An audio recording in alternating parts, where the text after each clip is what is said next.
Hello friends, कैसे हैं आप लोग। आई होप सब कुछ अच्छा चल रहा है आपके एंड पे। ओके, सो आज की लेटेस्ट खबर।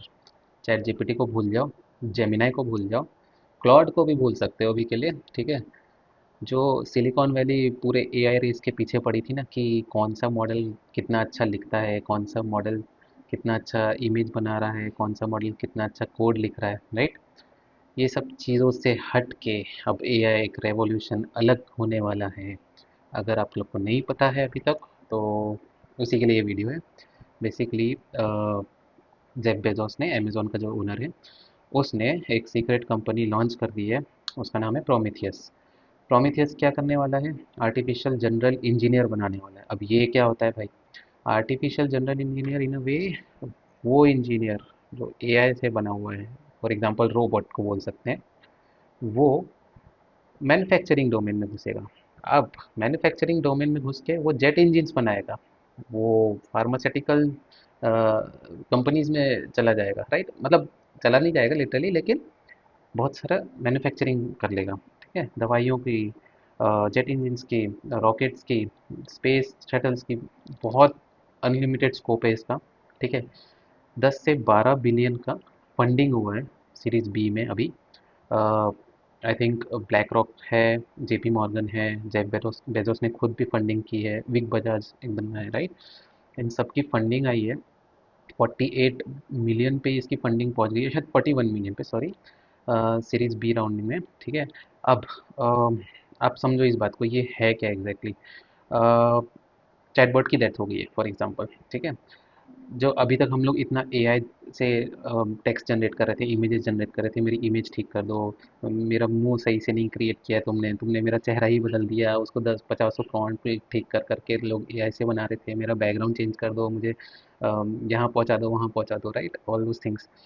सीन अच्छा बना दो मेरे बैकग्राउंड में। So it was all like कि सॉफ्टवेयर पे ही चल रहा था सब कुछ, राइट, सब कुछ वर्चुअल चल रहा था। अब बेजोस की थिंकिंग आप सोचो कितने आगे की है। उन्होंने वर्चुअल वर्ल्ड से निकाल के उसको फिजिकल वर्ल्ड में ले आया एआई को, ठीक है। अब उसका सोचना ये है कि ठीक है, ये सब वो बेसिकली उनका सोचना ये है कि ये मुझे पोएम्स नहीं लिखवानी एआई से, ठीक है। मुझे ये वियर्ड इमेजेस नहीं क्रिएट करवानी एआई से। मुझे कुछ फिजिकल वर्ल्ड में रियल चेंजेस लाने हैं एआई से। उसी के लिए ये कंपनी आई है। और आप ये सोच लो, ट्रिलियंस में जाने वाला है इसका इवैल्यूएशन, इन इस डोमेन का स्पेसिफिकली मैं बता रहा हूँ, नॉट कंपनी का, ठीक है। आप ये सोचो, फॉर एग्जांपल एक फैक्ट्री है, ठीक है। वहाँ पे जेट इंजिन्स बनते हैं फॉर एग्जांपल, ठीक है। अब वो जेट इंजिन में टाइटेनियम यूज़ कर रहे हैं फॉर एग्जांपल, उसको टेस्ट करना है उस पे, लेट्स से 10,000 किलो का वेट डाल के उसको टेस्ट करना है कि वो उतने प्रेशर में कैसे रिएक्ट कर रहा है, राइट। मतलब कि अगर उसको स्पेस में उड़ा रहे हैं उस जेट इंजन को या फिर उस स्पेस शटल को, तो उस पे इतना प्रेशर आ सकता है उड़ते वक्त या लैंड करते वक्त, वट एवर, राइट।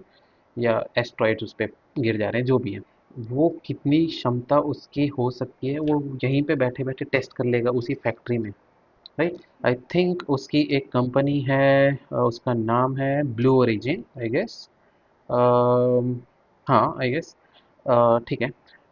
आप चेक कर लेना एक बार, ठीक है। वो स्पेस एक्स के कॉम्पिटिटर है बेसिकली। तो अभी तक अब ये सोचो, उसमें दुनिया भर के रोबोट्स अगर अ, उस पर्टिकुलर इंजन को बनाने में लग गए, सो हो सकता है मास प्रोडक्शन कर सके ऐसे इंजन्स का, राइट। ये बहुत अलग तरीके का एआई जाने वाला है, ये फिजिकल वर्ल्ड में ही होने वाला है सब कुछ, ठीक है। दवाइयों पे दुनिया भर के एक्सपेरिमेंट्स फास्ट हो सकते हैं, राइट। मैन्युफैक्चरिंग उनकी फास्ट हो सकती है, केमिकल रिएक्शंस अलग अलग तुरंत कैलकुलेट हो सकते हैं, ठीक है। तो जो आपका आर्टिफिशियल जनरल इंजीनियर रहेगा, वो ये सब कुछ कर पाएगा, right. It's not simple thought, अगर मैं बोलूँ तो ये चीज़ बहुत आगे जाने वाली है। हाँ, ब्लू ओरिजिन था उस कंपनी का नाम, अभी मुझे दिख रहा है, ठीक है। अब ये एक न्यू ट्रिलियन डॉलर की इकोनॉमी बोला जा रहा है इसको, एआई की, ठीक है। अब आपके लिए क्या है इसके लिए एक्शन आइटम? बेसिकली आप अगर आप देखो रियल वर्ल्ड में, हम लोग जस्ट स्क्रीन से हटने वाले हैं अब, ठीक है। अब ये इंडस्ट्रियल रेवोल्यूशन फिर से एक आने वाला है। बीच में पहले आया था कि रोबोटिक्स ऑटोमेशन होता था या इंडस्ट्रियल ऑटोमेशन होता था, उसका भी एक नेक्स्ट लेवल पकड़ लो भाई अब, ठीक है। तो अब तो सॉफ्टवेयर वाले ही डर रहे थे, अब मुझे लग रहा है बाकी लोगों को भी डरने का टाइम आने वाला है। कितना फास्ट ग्रो होता है मुझे नहीं पता, लेकिन डेफिनेटली इसमें ग्रोथ रहेगी।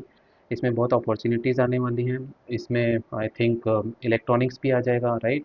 इसमें telecommunication, electronics plus computer science, सब फील्ड्स इन्वॉल्व हो जाएंगी। मेरे हिसाब से थोड़ा सा पढ़ना स्टार्ट कर दो इसके बारे में, ठीक है?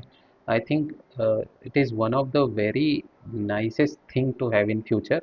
मुझे नहीं पता इसका ह्यूमन पे कितना अफेक्ट पड़ने वाला है, लेकिन स्टिल आई विल से कि ये थॉट प्रोसेस ही बहुत अलग है, राइट? अगर आप इसके बारे में पढ़ोगे तो इट्स मैसिव। आप मतलब वॉल स्ट्रीट में इतने चेंजेस आने वाले हैं इसके वजह से, राइट? सिलिकॉन वैली में इतने चेंजेस आने वाले हैं, अलग अलग तरीके के स्टार्टअप्स आने वाले हैं, ठीक है? अब यहाँ पे लिखा है देखो, प्रोमीथियस के यूसेज से blue origin thousands of rockets को सिमुलेट कर देगा, ठीक है?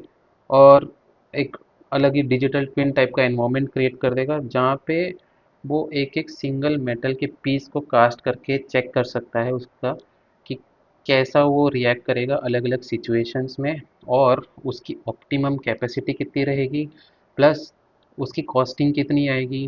हो सकता है बहुत सारे ऑटोमोबाइल सेक्टर में इसके वजह से बहुत ज़्यादा चेंजेस आ जाएं, राइट? कार मैन्युफैक्चरिंग में, बस मैन्युफैक्चरिंग में, आई डोंट नो, आप जो भी इंडस्ट्रियल एरिया में जो भी काम करते हैं, आई थिंक उनके लिए ये चीज़ बहुत बड़ी हो सकती है। आप इसमें लोग इन्वेस्टमेंट इतना ज़्यादा स्टार्ट कर सकते हैं अभी, राइट? बड़ी बड़ी कंपनीज आ सकती हैं, नए नए स्टार्टअप्स आ सकते हैं। आई थिंक अगेन आप समझ लो, वो ए आई जो पहले ख़त्म होने का लग रहा था ना कि हाँ सब कुछ अब धीरे धीरे डाउन हो गया है, क्लाउड पे भी बहुत सारे इश्यूज आए। अभी अभी आपने अगर रिसेंटली देखा होगा तो क्लाउड मिथोस को इन्होंने US non like foreigner workers के लिए या फॉरेन यूजर्स के लिए, बेसिकली नॉट वर्कर्स, उनके लिए बैन करवा दिया यूएस ने, ठीक है? तो अब कई कंट्रीज इससे बैन हो गई, हम लोग मिथोस यूज़ ही नहीं कर पा रहे हैं, ठीक है?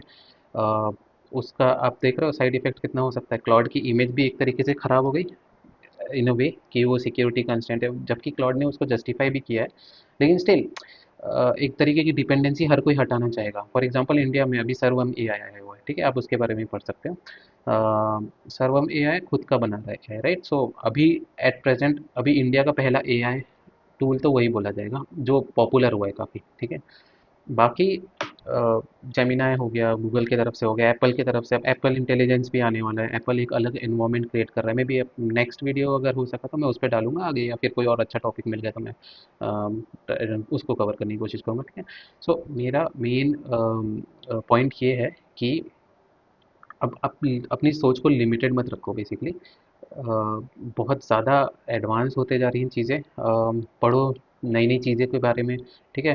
अब आप समझ लो ये जो रेवोल्यूशन आएगा ये फिजिक्स के लॉ को फॉलो करेगा, ये मटेरियल इंजीनियरिंग को फॉलो करेगा, इंजीनियरिंग की स्पेस में बहुत ज़्यादा एडवांस टेक्निक्स को फॉलो करेगा, ठीक है? अगर किसी को ऐसा रोबोट बनाना है, फॉर एग्जांपल अमेजोन ने बना दिया कल, मान लो उसकी मशीन्स चालू भी हो गई, वो करता भी है बहुत सारा इंडस्ट्रियल ऑटोमेशन, ऑलरेडी अमेजोन के पास बहुत कुछ है, ठीक है?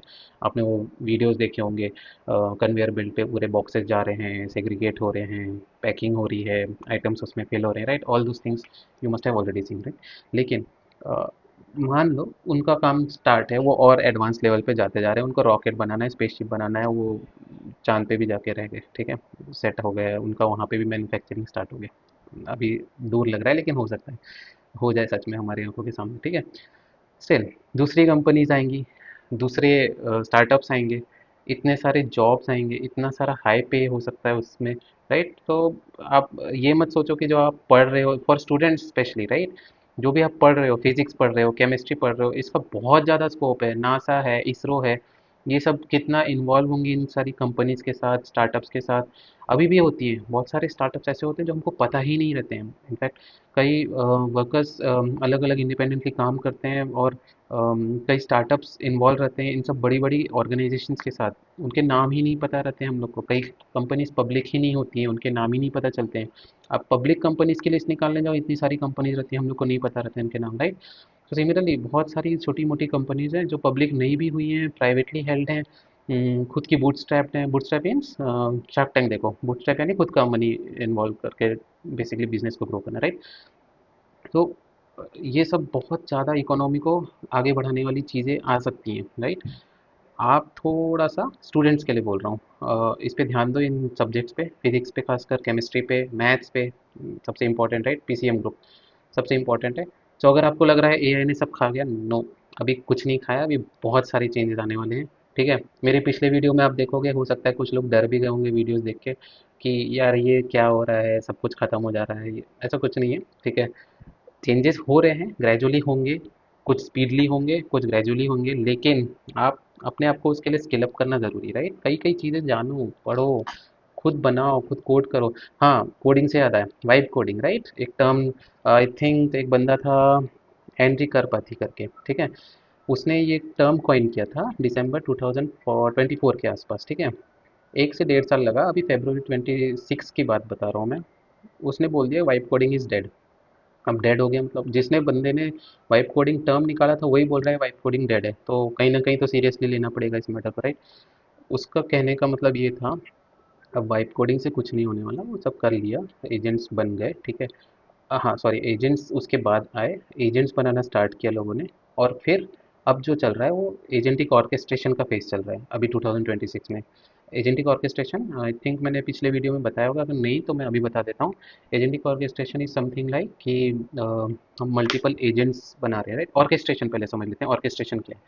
ऑर्केस्ट्रा वर्ड पता होगा, राइट। ऑर्केस्ट्रा यानी कि हम लोग प्ले देखने जाते थे, फॉर एग्जाम्पल रामायण ले लेते हैं, ठीक है।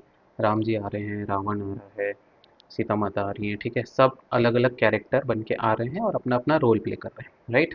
सिमिलरली एजेंटिक ऑर्केस्ट्रेशन को समझना है तो इसी तरीके से समझ सकते हैं, बेसिकली वो एक ऑर्केस्ट्रा होता था, सब अपना अपना कैरेक्टर प्ले करते थे और उसको एज अ होल हम लोग ऑर्केस्ट्रा बोलते थे, तो ऑर्केस्ट्रा से ही बना ऑर्केस्ट्रेशन, कि एक तरीके से सिमुलेशन, ठीक है, या फिर रियल सिमुलेशन बोल सकते हैं उसको, कि एक्चुअल एग्जीक्यूशन जो हो रहा है। एजेंट्स बनाए, अलग अलग एजेंट्स अलग अलग टास्क करेंगे। फॉर एग्जांपल एक एजेंट बना दिया जो जीमेल पे ईमेल भेज रहा है आपको डेली, ठीक है, या आपके याहू मेल पे या किसी भी ईमेल आईडी पे आपके बेसिकली एक ईमेल भेज रहा है, उसका एक एजेंट है, उसको नाम दे देते हैं ईमेल एजेंट।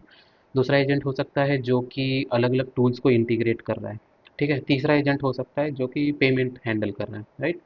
अब इन सब टूल्स को एक साथ चलाना है, फॉर एग्जांपल किसी की वेबसाइट है, कोई बुक सेल कर रहा है, राइट, उसको ये सब चीज़ें एक साथ चलानी है कि उसको जीमेल पे मेल भी चला जाए कि आपने बुक खरीद ली है, अमेजॉन किंडल एक्सेट्रा, राइट। सो एक एक एजेंट एग्जीक्यूट करेगा अपना अपना टास्क सिर्फ, लेकिन इन सबको ऑर्केस्ट्रेट करना है, बेसिकली इनको एक फ्लो में चलाना है। सो वो है एजेंटिक ऑर्केस्ट्रेशन, अभी उस पर ज़्यादा ट्रेंड चल रहा है, ठीक है। सो वो चीज़ें सीखने की कोशिश करो। आई थिंक यही सब है। सो मेन जो वीडियो था मेरा प्रोमीथियस के बारे में था, मैं बहुत सारे टॉपिक्स पे चला गया धीरे धीरे डिस्कस करते हुए, लेकिन हाँ, आई होप आप लोग को कुछ इन्फॉर्मेशन मिल रही है मेरे वीडियो से, कुछ नॉलेज मिल रही है, कुछ न्यू आइडियाज़ मिल रही हैं। मैं ये चाहता हूँ कि आपको आइडियाज़ मिले बेसिकली, राइट। खासकर स्टूडेंट्स को, फ्रेशर्स को, एक्सपीरियंस्ड को भी, जो भी लोग अपनी फील्ड में चाह रहे हैं कि कुछ नया करें या कुछ इनोवेटिव करें, राइट।